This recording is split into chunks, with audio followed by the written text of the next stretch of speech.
Саламатсыз урматтуу көрөрман, эфирде кайрадан кинотеатр программасы. Бүгүнкү программабызда биз кино тармагындагы грим жасоо өнөрү тууралуу сөз кылабыз. Грим деген эмне? Ал кантип жасалат? Мунун баарын программабыздын жүрүшүндө айтып жана көрсөтүп беребиз. Ал эми азыр гримдин тарыхына кыскача токтолсок. Грим француз тилинен маскарапоз шал, ал эми эски итальян тилинен которгондо буруштуу дегенди түшүндүрөт. Гримдин өзүнчө өнүгүү тарыхы бар. Гримди биринчи ойлоп тапкандардын бири болуп Максимилиан Факторов эсептелет. Ал Польшанын кичинекей шаарында туулган. 15 жашында Россияга келип, чоң театрда иштеген. Кийинчерээк ал айымдар үчүн косметикаларды жасап чыгара баштаган. Өзү жасаган косметиканы сатуудан тышкары, ал көп өтпөй театралдык косметиканын эки алдыңкы өндүрүүчүлөрдүн бири болуп калды. Алгачкы жылдары Фактор актерлорду жана актрисаларды жеке өзү гримдеп, экранда жагымдуу көрсөтө алган профессионал катары кадыр баркка ээ болгон. 1926 Макс баласы Фрэнк менен биздин деңиз тасмасы үчүн биринчи суу өткөрбөй турган театр макияжын ойлоп тапкан. 1930 Фактор беттин контурун өлчөө үчүн маскага окшош аппаратты иштеп чыгат. Ал аны сулуулуктун микрометри деп атаган. Анын максаты чоңойтулуп, камерада көбүрөөк байкала турган кемчиликтерди табуу болгон. Макс Фактор косметика дүйнөсүн өзгөрткөн адам болуп саналат.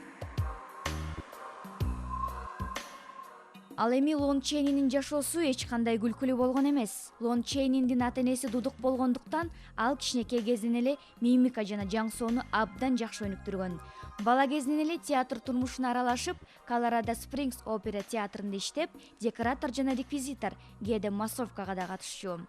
Лон күн сайын бир нече тасмаларга катышып, ар кандай ролдорду, анын ичинде майыптарды, азиялыктарды, жырткычтарды аткарган жана образдарды өзү даярдаган. Лон Чейнинин кинодогу ийгилиги биринчи кезекте анын талантынын кайра жаралуусу менен камсыздалган. Ал майыптардын жана желмооздардын образдарын чеберчилик менен жараткан. Мисалы, колу жок, буту жок, бүкүрөйгөн образдарды көрүүчүлөргө таасирдүү болуш үчүн буттардын, колдордун жана дененин артка кайрылган гримдерин жасап, көрүүчүлөрдү таң калтырган.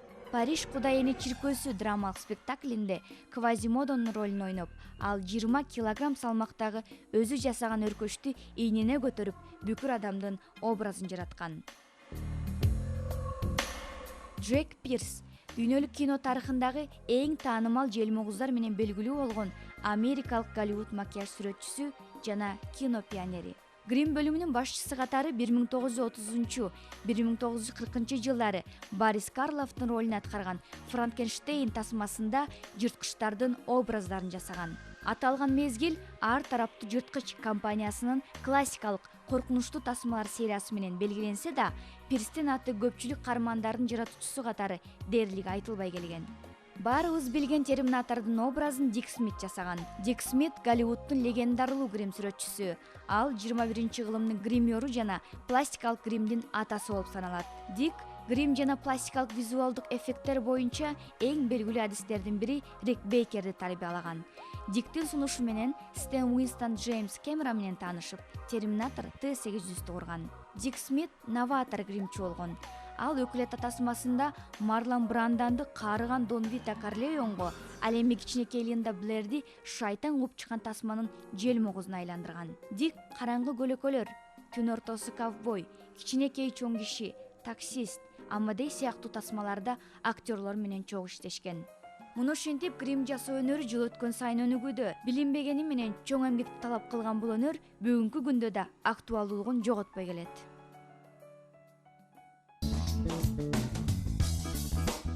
Кыргыз тасмаларда жана бир нече чет өлкөлүк тасмаларда жалпы 132 толук метраждуу фильмде, 104 кыска метраждуу тасмаларда жана 148 клиптерде актерлордун образына образ кошкон Кыргыз Республикасынын кинематографисттер союзунун мүчөсү, гример Айгүл Кыдыралиеванын студиясында бүгүн коноктобуз. Биз бүгүн кинодогу грим жасоо өнөрү тууралуу сөз кылабыз. Бүгүн Айгүл эже бизге грим кантип жасалат экенин көрсөтүп жана айтып берет. Саламатсызбы эже? Саламатсыздарбы? Алгач өзүңүздөн баштасак, бул тармакка кантип келип калдыңыз жана иштегениңизге канча жыл болду? Иштегениме 10 жылдай болуп калды.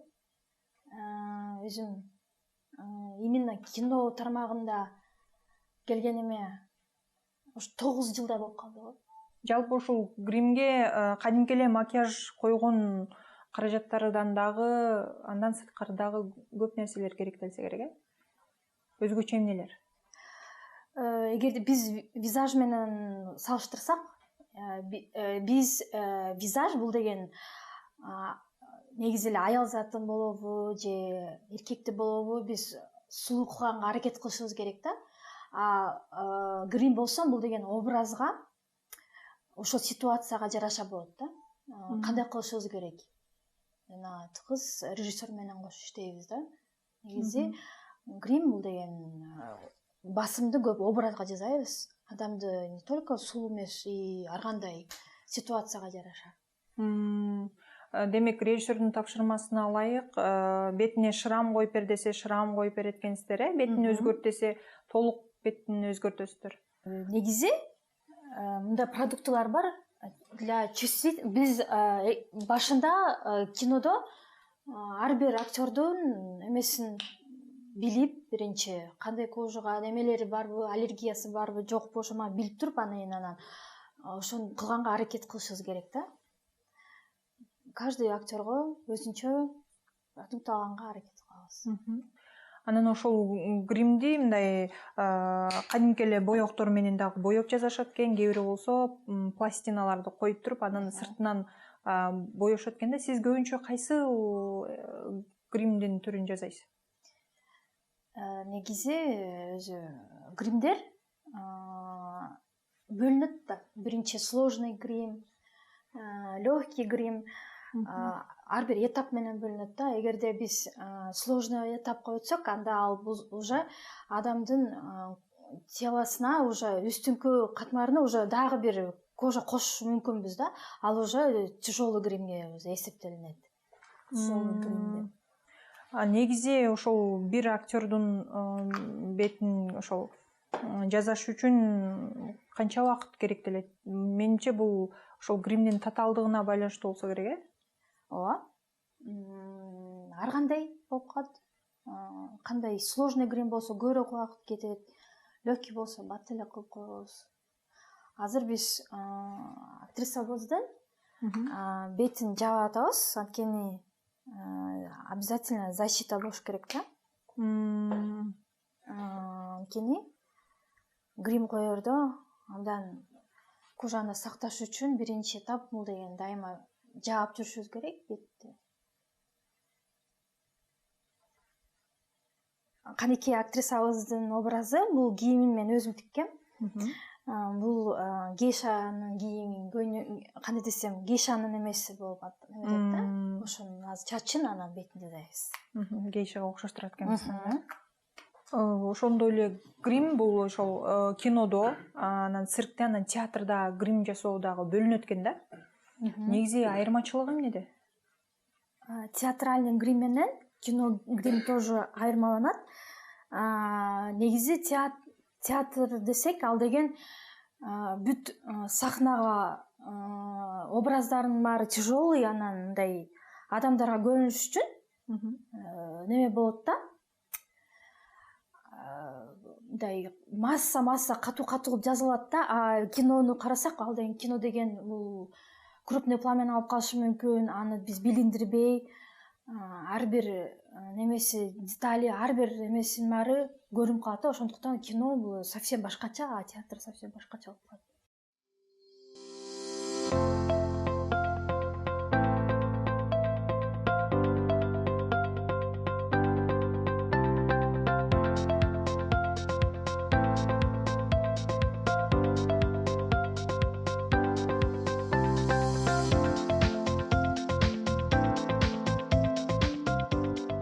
Баш аягы ошол көп эле тасмада ошол грим жасап, кээ бирөөлөрүндө костюмдарына чейин дагы тигиптирсиз.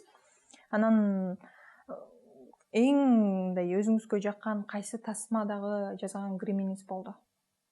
Мага купулума толгон грим боло элек болуш керек азыр. Прям 100% мага жакты деп эч качан үмүткөн эмесмин да. Дагы мындай кылып койсом болмок, мындай кылып койсом болмок деп дайыма эле бир нерселер чыга берет да. Эң көп гонорар кайсы тасмадан алдыңыз? эң көп гонорар. Француздар менен иштегенде болгон болуш керек. Эң көп гонорар ошокто болгон. Бизге келип француздар тарткан, анан ошондо гонорар эң көп болгон. Негизи ушул кыргыз тасмаларынан сырткары дагы чет өлкөлүк тасмаларда дагы грим жасап жүрөсүз да? Кайсы өлкөнүн режиссерлору менен иштештиңиз ушул убакка чейин? Франция, Индия, Москва, Россияныкы болгон, Алматы, Казакстан, Өзбекстан. Негизи режиссер бир тапшырманы берет, анан сиздер ошого жараша грим жасайсыздар, э? Негизи биз биринчи окуйбуз, анан кийин өзүбүздүн оюбузду айтабыз, анан режиссер айтат, анан экөөбүздүн ортобуздагы неме келип чыгыш керек да, бир образ. Ошондо тура болот. Кээ бир учурда ошол режиссер менен тил табышпай калган учурлар болобу? Ал башканы каалап. Негизи ошон үчүн тил табыш, ошон үчүн заранее дайыма эметип алыш керек да. Сүйлөшүп алыш керек да. Бирок съемочный площадкада дайыма бир нерселер алмашып кетиши мүмкүн, бир нерсе чыгып кетиши мүмкүн. Ар кандай ситуация болуп калат. Гримде колдонулуучу кан, ушул сыяктууларды өзүңүз жасап, өзүңүздүкүн гана колдонот экенсиз да?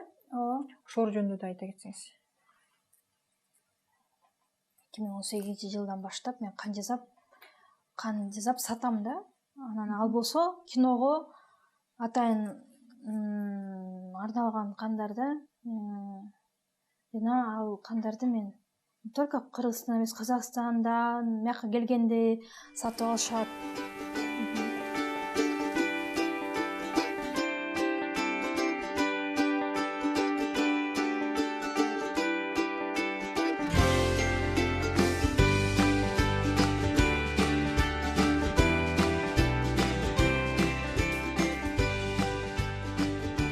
Азыр актрисабыздын бетинде биринчи слой краска жабылды. Азыр дагы бир аз кургагандан кийин, сиңгенден кийин дагы үстүнө жабылат экен. Эми азыр Айгүл эже ушул чач жасалгасын жасап атат. Бул ошол гримерлор бет жасоодон сырткары дагы чач жасалганга дагы көңүл бурат экенсиздер да? Ооба, негизи башынан баштап бутуна чейин жасаганды билиш керек негизи. Ар кандай гримерлор бар, кээ билет, кээ билбейт. Негизи Кыргыздарда секелек кез болуп жүргөндө 7 жаш, 8 жаш болгондо 40ка эметиши да, өрүшчү да. Андан кийин кыз уже 13 жашка, 14 жашка чыгып калганда уже 5 көкүл кылчу. 5 көкүл бул деген уже кыз күйөөгө чыкканга даяр деген эме да, белги да. Анткени илгери сен эме ошо кыздардын головной убор, башкы кийим менен анан чачынын эмесинен билип коюшту да, бул кыз күйөөгө чыкканга даяр эмеспи. Андан кийин күйөөгө чыккандан кийин элечек кийгенде уже 2ге өрүлөт. Анан күйөөң каза болуп калса, ошондо чачың 1ге өрүлөт да. Демек ар бир чач жасалганын маанисине түшүнүп, анан кийин түшүнүктүрүп коюш керек да. Бул гейшалардын чач жасалгасы кандай маани берет? Бул болсо традиционный, булардыкы дагы Японияда дагы өзүнүн немелери, чачтары да бөлүнчү да. Немеге негизи өзү Японияда чач жасаганда чачын деген бир айлап жуучу эмес, анткени бул масла менен жасашчу да. Масланы жуганда еще аларда илгери суу аз болгондуктан жылуу суу, жөн эле сууну жылытыш үчүн тоже акча керек да. Көмүр там. Ошон үчүн алар бир айлап жубаганда, ошон үчүн чачтарын дайыма неме менен жүрчү да. Эмне үчүн гейшанын кийиминин аркасын дайыма неме менен жүрчү да. Мынтип гейшанын аркасы да боелот да негизи. Чачтарын баары май болчу да, ошон үчүн неметип калбасын деп анан чачтарды жасагандан кийин дайыма неме кылышчу, чачтар бузулуп калбасын деп өзүнүн бир стойкасы бар болот да, ошого жатат да. Анан дайыма кыздарды күйгө чыгаарда Японияда неме болчу да, текшерчү да кыздарды неме деп, кандай келин болот дегенде, жана уктаганда күрүчтөрдү сеп койгондо ошондо чачтары тийип калат да, аны тийбеш үчүн ошон үчүн монда түптүү жатыш керек болчу да.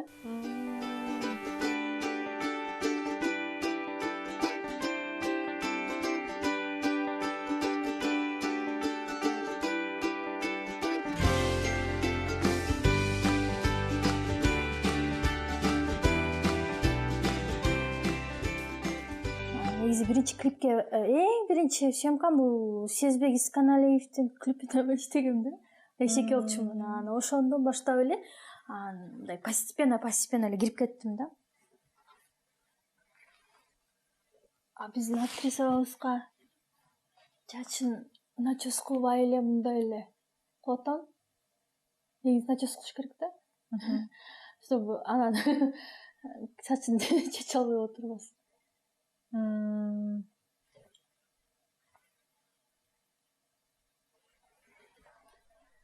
Кино учурунда ошол чачын, сакал дагы чаптайсыздар го. Ошондо чечилип кетип, түшүп калган учурлар болобу? Ооба.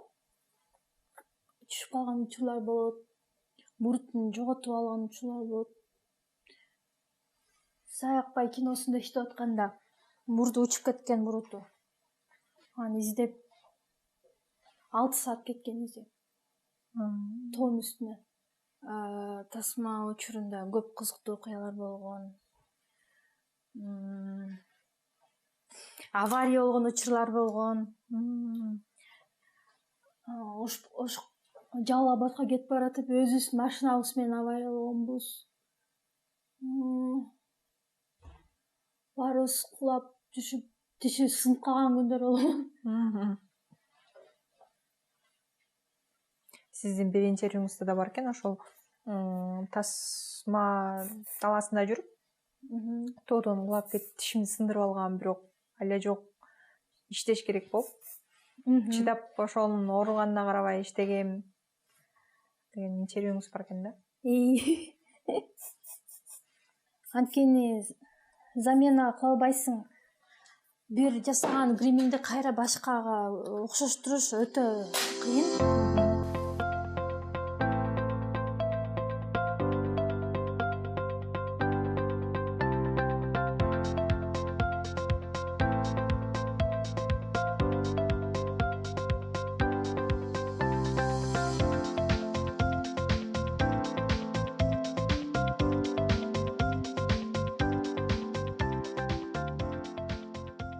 Негизи кинодо көп эле ошол режиссер, оператор, башка эмелер кино тармагында адамдардын да эмгектери кадр аркасында эле калып калат да.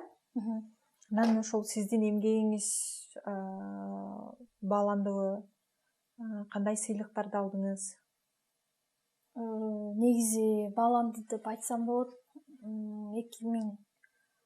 2018-жылы Лондонго барып келгем, номинант болуп. Андан кийин Саякбай киносу болчу, андан кийин Шамбала киносунан Ирандын костюм анан грим боюнча жана 20, 21, 22 немелерден неме алгам, диплом алгам. Кийин келечекте кайсыл дүйнөлүк режиссер менен иштешкиңиз келет? Көп режиссер менен иштешим келет, анткени ар бир режиссердун прям аябай монда момун иштешим келет деп айта албайм да. Ар бир режиссердун өзүнүн эмеси болот. Өзүнүн өзгөчөлүгү болот жана ар бир режиссердон өзүңө бир какой-то сабак катары бир нерсе алсаң болот да дайыма. Мына азыр бизде Гейшанын образы жаралды, формасынан баштап чач жасалгасы, келбетине чейин өзгөртүлүп жасалды. Мындай образдар ар бир тасмада жасалат. Демек, гримерлордун дагы эмгеги ар бир тасмада бар жана чоң деп айтсак болот.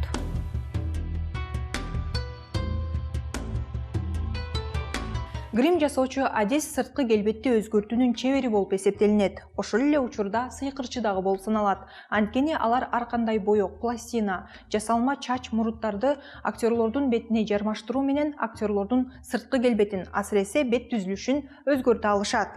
Бүгүнкү кинотеатр программабызда кинодогу грим жасоо өнөрү тууралуу сөз кылдык. Кийинки эфирлерден амандашканча саламатта туруңуз.